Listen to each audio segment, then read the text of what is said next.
Good afternoon from Bothell, Washington. Chef Ken. Continuing what we kind of started before, we got a big dinner planned for tomorrow night, so we've been working on that. And we're making two cakes, and we talked about cakes, how cakes you never make the day you want them or even the day before. Try to do it a couple days ahead of time so you can freeze them, and they're much easier to work with once they're caked. They're frozen and firm, and you want to ice them and trim them or whatever you have to do. It's so much easier. That's how professionals do it. So we are baking first today. We made a beautiful Italian style carrot cake the other day. It came out, smelled wonderful. I right away froze it. We made it in our spring form pan. You got to have spring form pans, 7, 9, 11, 12 inches. You have to get them. Buy them now. Okay, mixing. I got everything measured out. We're going to mix it. This is a ricotta cheese cake. Uh, it's not a cheesecake. It's a ricotta cake. It's like a flour cake with ricotta cheese in it, not a cheesecake. So the method here is different. The other method we did was sponge or foaming method. That's where the eggs and the sugar are beaten for quite a while till they rise up, they aerate, and and they get lots of holes and bubbles in them. They get light colored, and that helps lift it up, give it leavening. This is different. This is going to be creaming. So this we're going with a very well softened butter. We're going to go with a 3/4 of a cup of butter, and we're going to go with a cup of sugar. And now this is going to be our first real jazz event because we're going to change things up. I don't like to follow recipes. I use them as a guide. This is a recipe formula, as you would call it in baking, but we're going to change it up, and I'll show you in a couple minutes what we're going to do to make it different and exciting. I like to make things different and exciting. It does my heart good. We'll talk about that one of these days too. Heartwarming. So what we need to do with this is, again, we're going to whip the heck out of it to aerate it. It's got yellowish butter in it and sugar. It's going to get whiter in color. All right, and then in this method, after that, we're going to add the ricotta cheese, the eggs, and then we're going to kind of fold in the flour. And got the flour here, and I got the salt and the baking powder. Going to go in with that. I'm going to get a little whip and mix those up. Got this little pretend whip, and this is culinary jazz. I hear that jazz coming on now. But it's called the song called "Let's Dance" by Benny Goodman. Amazing song. All right, so I'm going to let this fire up. It may make a lot of noise. I'll try to keep talking over it. Okay. Whenever you're using this beautiful KitchenAid Hobart mixer, especially when you're using flour, make sure you don't come too fast. It'll blow all over on you. They have plastic guards for the top. They're worthless. They break. So what I noticed when I was teaching at Austin Community College, we had like 6 or 8 of these for the class because 2 students per mixer. And a lot of these kids would put this thing on and then they'd unplug it. And then the next class would come in, they'd put all their ingredients in, they'd plug it in. Boom! And all the flour's flying all over the place. And flour, when concentrated in the air, is explosive. If a spark, I had a friend who worked in a bakery, a famous store in Connecticut called Stu Leonard's. He worked in the bakery there and he lost an eye because of a flour explosion. So, all right, here we go. Spatula, very important for this.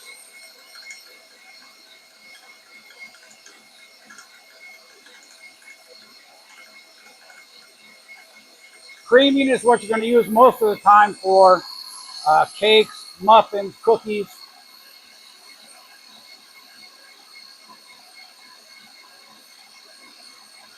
So what we're going to do different, I'm going to make this just as the recipe calls for, but a little different.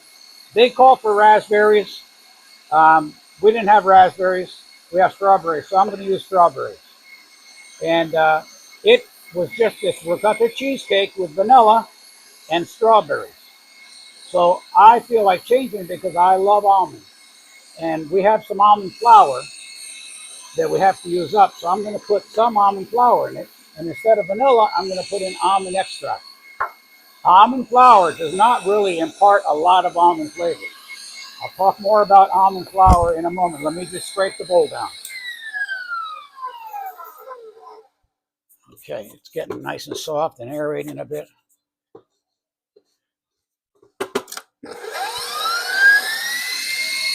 All right, it's getting there.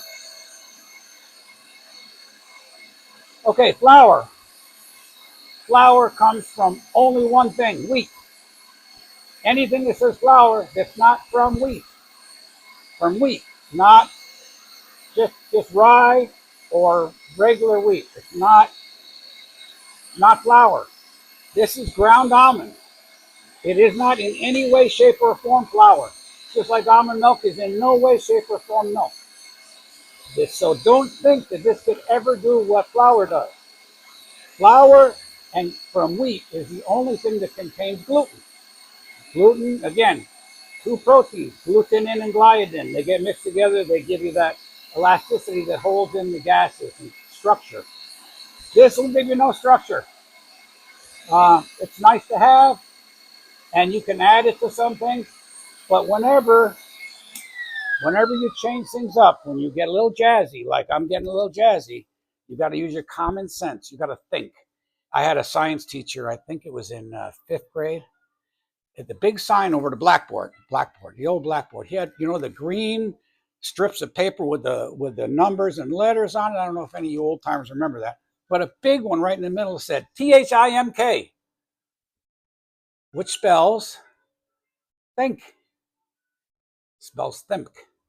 He did that every year to see new students if they came up who would notice it. Who's thinking?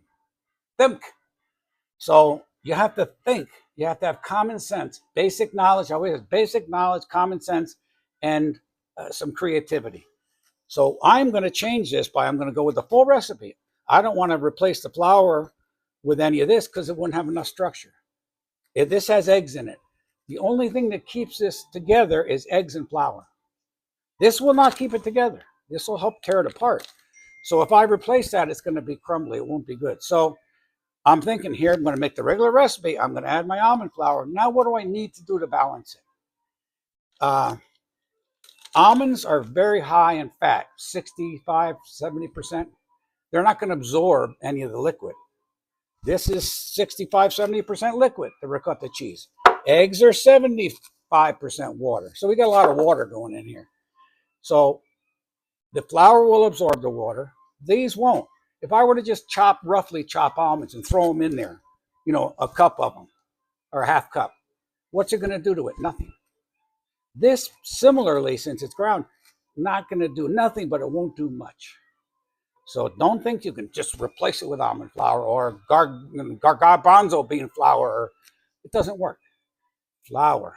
If I had celiac or I was gluten sensitive, I'd have a problem because to me, it's a big part of my life and a big part of baking, a huge part. So I need to cook with flour. Anyway, but this is something good and different. So it's going to make it feel a little different. So I'm going to compensate for that flour I've got 3 eggs according to the recipe. So I put my thinking cap on, my white tall thinking cap, and I said, what can I do to compensate for that? It's going to add a little dryness, even though it's not going to soak up much. It's going to also break it up because it doesn't have any binding. And I don't want to add a whole egg. That might make it too rubbery. I'm guessing now. So I'm going to add 1 egg yolk. All right, in addition. Other than that, it's the same recipe, but there's a lot of changes. Strawberries instead of raspberries, almond extract instead of vanilla extract, almond flour in addition. So we're going to play with this, and I don't know what's going to come out like. I never made one before. I like, then these cakes are going to be topped with a mascarpone whipped cream tomorrow. I like mascarpone cheese. It's Italian cream cheese. And it just reminds me of a cake at a little Italian restaurant we had in Texas. My best-selling cake, probably one of the best-selling cakes I ever made in my life. I named it appropriately. It was an almond cake with mascarpone filling.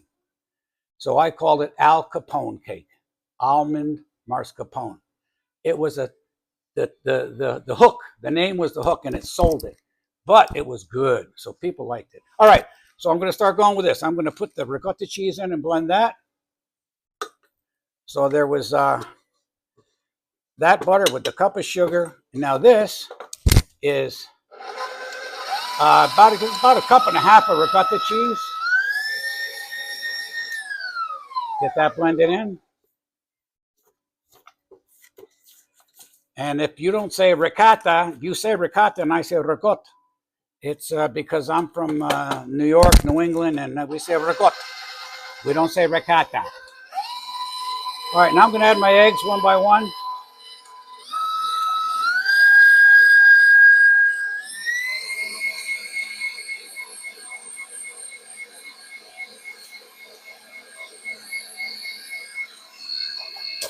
Scrape it down again.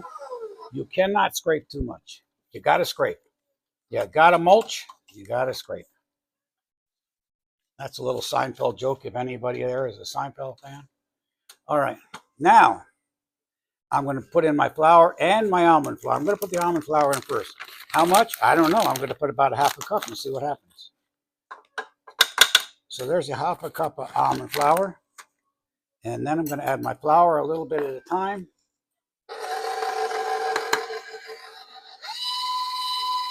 I got my oven preheated. It's convection. I'm preheating at 350. 325 would be equal to 350 in a regular oven. But you don't really want to bake at 350 in convection, except I like to start it at that. I like to get things going. These ovens at home aren't exactly as, they don't come back. You open the oven, it'll drop quite a few degrees. So we have to worry about that. All right. So everything's in here. I just got to scrape it down again and incorporate it. And then I'll get my flavoring, my almond. Flavorings, that's up to you, how much you want to put in. I love almond extract. It's very powerful, but I love it. So it's going to be strawberry almond with mascarpone cream. All right. That's it. All there is to it. It's a fairly stiff batter. And again, I get this whipped way down in there. All right. I'm going to take all these away.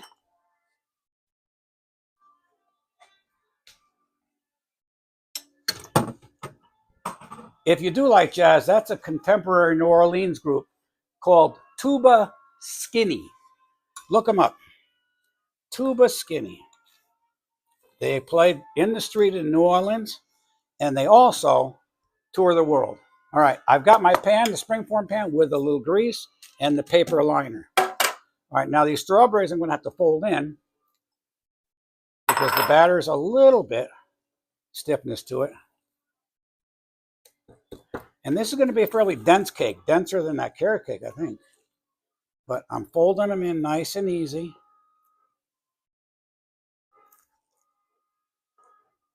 Now, I could put coconut in it. I could put nuts in it. I could do anything I want. But this is all we're going to do. And this is going to be a pretty high cake, too.